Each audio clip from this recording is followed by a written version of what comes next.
Voilà, nous sommes en présence de Roger Yance, historien de Wonk et de la vallée du Gers. Il va nous parler de la Croix-Colla.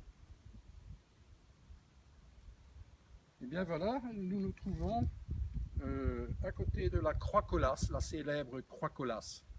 Elle est imposante, elle mesure 95 cm de haut, l'épaisseur est de 16 cm et au croisillon il y a 61 cm.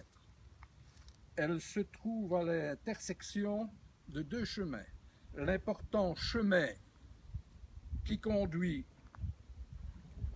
à Falmer, donc chemin de Fal à Wonk, et puis qui descend dans la vallée de ce côté et qui aboutit près des grottes de Tuffeau, du Lovin. Intersection de ce chemin important et du chemin qui part des hauteurs du Lovin et qui va alors vers l'arbre des deux croix. Il s'appelle d'ailleurs chemin des deux croix parce que il est quasi à mi-chemin entre ces deux croix en pierre, la célèbre croix Colas, et une autre sur le territoire de Bassange. Il faut dire que cette croix m'a toujours intéressé depuis mon jeune âge. J'ai essayé à maintes reprises de lire l'inscription. Malheureusement, le temps, les intempéries, l'érosion avaient rendu l'inscription tout à fait incompréhensible. Alors, j'ai interrogé les anciens du village de Wonk. Il y a eu deux versions. Certains me disaient qu'à cet endroit, deux fermiers s'étaient querellés, ils s'étaient battus à mort. L'un d'eux avait été tué.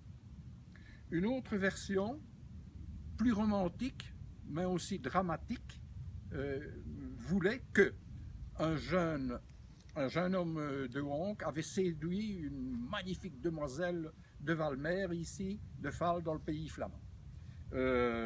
Son bonheur avait suscité la jalousie chez des jeunes flamands.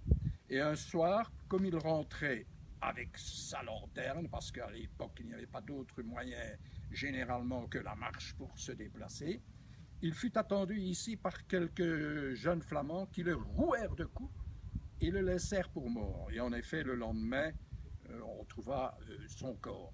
Il avait perdu la vie. Quelle était la bonne version? Impossible de le dire. Une chose était quand même certaine, c'est qu'à cet endroit, un homme avait trouvé la mort, mais dans quelles circonstances? Heureusement, on sut la vérité par la suite.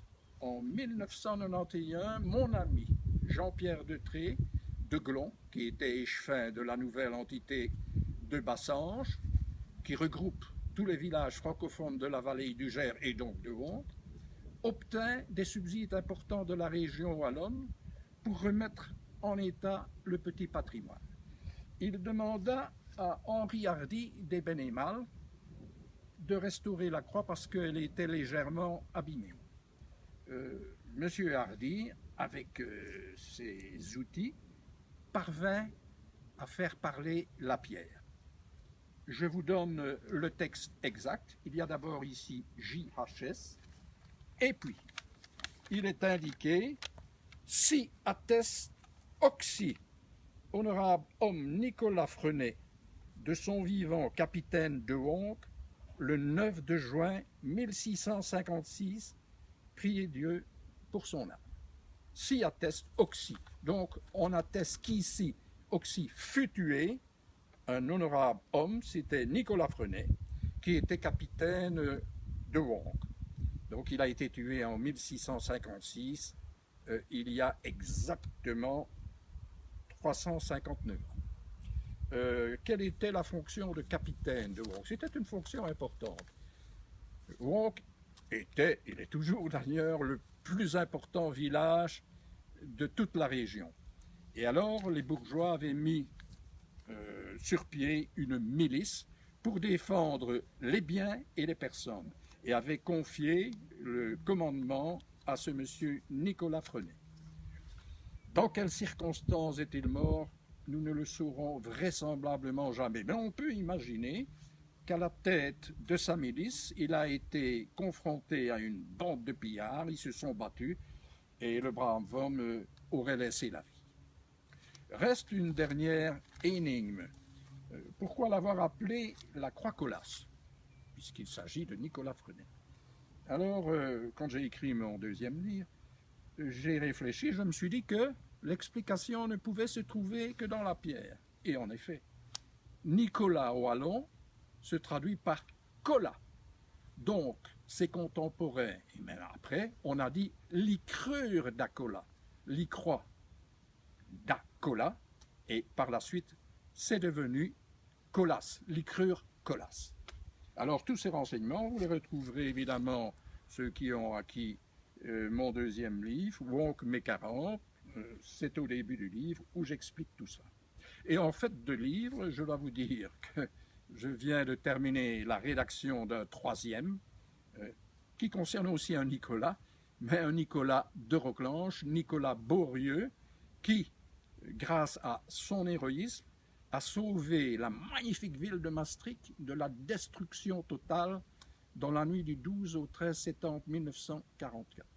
Comme j'ai tous les documents, comme la famille m'a tout confié, j'ai écrit son livre. Pour quelle raison? J'ai été invité le 13 septembre 1944 par le maire de Maastricht pour le banquet des vétérans de la 30e division d'infanterie. Au préalable, la télévision néerlandaise était venue m'interviewer chez moi, accompagnée d'une journaliste de la presse écrite, de Limburger. J'ai montré tous les documents, toutes les photos. Donc j'ai été invité à ce banquet. Puis le lendemain, par le gouverneur provincial. Et quand je suis revenu, l'idée a germé dans mon esprit. Tu devrais quand même faire un livre pour ce héros, pour le faire sortir de l'ombre, parce qu'à l'heure actuelle, personne ne sait ce qu'il a fait. Eh bien voilà, nous avons, grâce à Jean-Pierre Detré, sorti de l'ombre Nicolas Freinet, qui a été tué en 1656. Moi, je vais faire sortir de l'ombre Nicolas Beaurieux, qui a sauvé la ville de Maastricht. Encore un peu de patience, le manuscrit est terminé. Le livre sera publié dans quelques semaines, voire dans quelques mois. Si ça vous intéresse, soyez aux aguets à ce moment-là. Je vous remercie de votre attention. Roger Hans, historien de Wonk et de la vallée du Gers. Eh bien, avant de faire un petit exposé sur cette deuxième croix concernant un capitaine de Wonk, je voudrais apporter une petite rectification sur ce que j'ai dit à l'occasion de la croix Colas. Ce n'est pas le 13 septembre 1944 que j'ai été reçu par le maire de Maastricht, mais vous l'aurez bien compris, le 13 septembre 2014, à l'occasion du 70e anniversaire de la libération de la ville de Maastricht par la 30e division d'infanterie américaine. Parlons maintenant de cette croix. Elle est vraiment magnifique. Je vais lire l'inscription. Ici J. Honorable Lambert Hardy, capitaine d'infanterie au service de Sa Majesté très chrétienne et capitaine de Wonk, trépassé le 26 février 1696. Et Damoiselle Madeleine Couquet, je crois, son espouse, trépassée, on n'a pas indiqué la date. Priez Dieu pour leur âme. Que remarque-t-on? De magnifiques armoiries, donc ce qui signifie ce que je vous ai dit tout à l'heure, que la fonction du capitaine de Wonk était une fonction très importante. Deuxième remarque, il est lui décédé certainement paisiblement dans son lit en 1696, exactement 40 ans après la mort tragique de Nicolas Freinet. Donc on peut imaginer qu'il lui ait succédé. Enfin, une remarque aussi curieuse, espouse signifie épouse, mais on disait son espouse, son épouse à ce moment-là. Je trouve que la pierre est le remarquable. Elle était jadis à l'intérieur de l'église, dans une crypte, et c'est lorsqu'on a reconstruit une partie de l'église qui avait été gravement endommagée le 10 mai, il y a 75 ans d'ici justement, le 10 mai 1940, qu'on a découvert dans une crypte d'abord, et dans la crypte plusieurs pierres tombales. dans cette magnifique.